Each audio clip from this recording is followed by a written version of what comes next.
Hello বন্ধুরা, তোমরা দেখছো এসবি মিনি কিডস। মজা পেলে লাইক দাও আর আমাদের এসবি মিনি কিডস চ্যানেলের সাবস্ক্রাইবার্স হও। সত্যবান রাম, বাচ্চাদের প্রিয় গল্প। এক সময় অযোধ্যা নামে এক সুন্দর রাজ্য ছিল। সেই রাজ্যে জন্ম নিলেন এক ভালো ছেলে, শ্রীরাম। ছোটবেলা থেকেই রাম ছিলেন খুব দয়ালু। তিনি গরিব, পশু আর পাখিদের খুব ভালোবাসতেন। রামের পিতা ছিলেন রাজা দশরথ। সবাই চেয়েছিল রাম একদিন রাজা হোক। একদিন রাম বললেন, আমি বাবার কথা রাখব। এবং তাই তিনি 14 বছরের জন্য বনে যেতে রাজি হলেন। রামের সাথে গেলেন সীতা আর লক্ষ্মণ। তিনজন একসাথে বনে সুখে থাকতেন।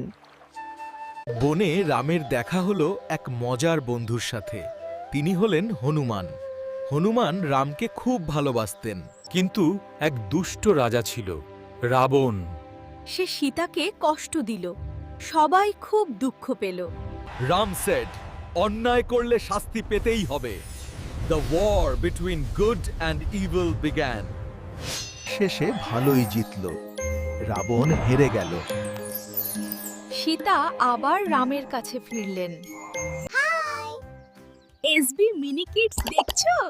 হাসলে লাইক, মজা পেলে সাবস্ক্রাইব।